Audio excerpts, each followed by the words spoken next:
This is a book, The Blue House by Phoebe Wahl, that I came to after I saw it reviewed in the New York Times, probably in an article about good illustrations. And I, of course, went to the library and requested it and was like 97th in line. But when it came in, it was great. Not all of the books that they recommend are great. And so when I started reading books for my daughters, and for whoever else wants to watch, I requested it again because it's a wonderful one. I've turned on the lamps because it's dim, so we're going to have that reflection issue. I just noticed that this author-illustrator also did Sonya's Chickens, which I have on the shelf right behind me. So I guess you can see that my taste in illustration is very linear. So a Borzoi book, those are those dogs, the really tall ones with the long snoots, printed by Knopf, 2020. Leo lived with his dad in an old blue house next to a tall fir tree. Fir trees are the ones where the needles are soft, not pokey. The paint was peeling and the roof was mossy. There were leaks and creaks, and when the wind blew, the whole thing shook. But it was theirs. Oh, the drip into the bucket. Leo loved the blue house in winter with its hiding places and cozy spaces. When the old heater broke, they would bake a pie just to warm up the kitchen. They would dance.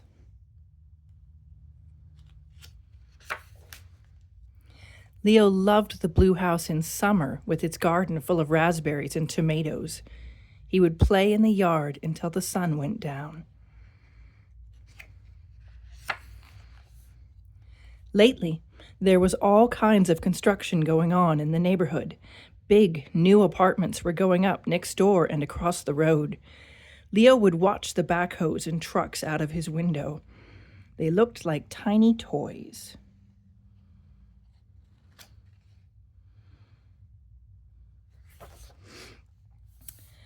"I'm worried ours will be next," he heard his dad say on the phone one night. But Leo knew his dad was wrong. The blue house would be theirs forever.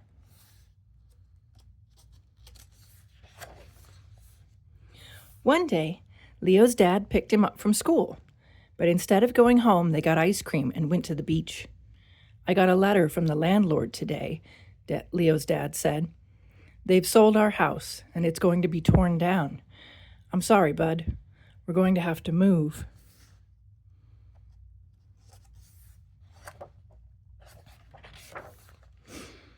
Leo was angry.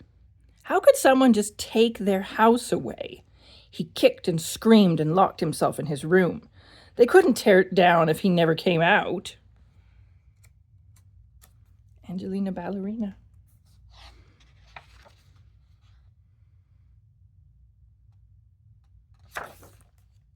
But Leo got hungry, and after a while went down for dinner.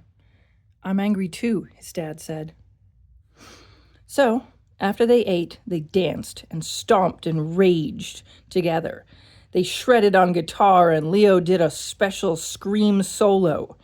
It made both of them a little less mad.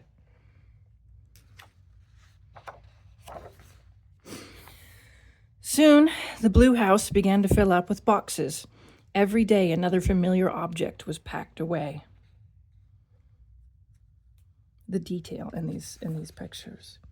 You know, the IKEA bag and the albums. And I hope this person wins an award soon. When the blue house was empty, it was echoey and drafty like a hollow shell. "The walls look so naked," said Leo.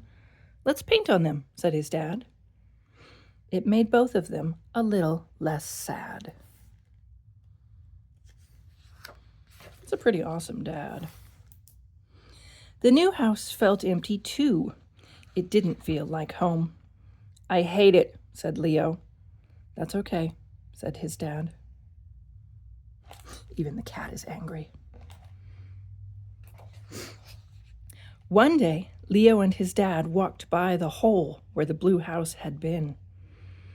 When they shut their eyes, they could see it clearly, hear every floorboard's creak and the drip of the faucet's leak. But when they opened them again, their home was gone. That night, as Leo lay in bed staring at the empty walls of his new room, he had an idea. "What if we painted it?" Leo said. "Good thinking," said his dad. Then together they mixed the perfect shade of blue, and it made them both feel a little more at home. I love how the cat has just part of a tail, like it was a stray at one point, and now it has a family. Little by little, familiar objects began to appear in the new house. After school one day, Leo and his dad baked a pie in the kitchen.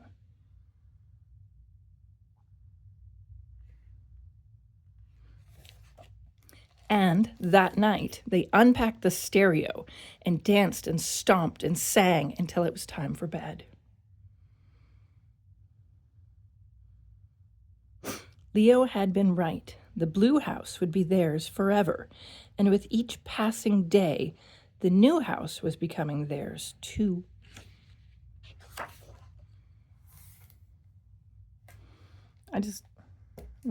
Sonya's chickens. Oh, I should look this one up. Backyard fairies. Okay, I'll request this one. I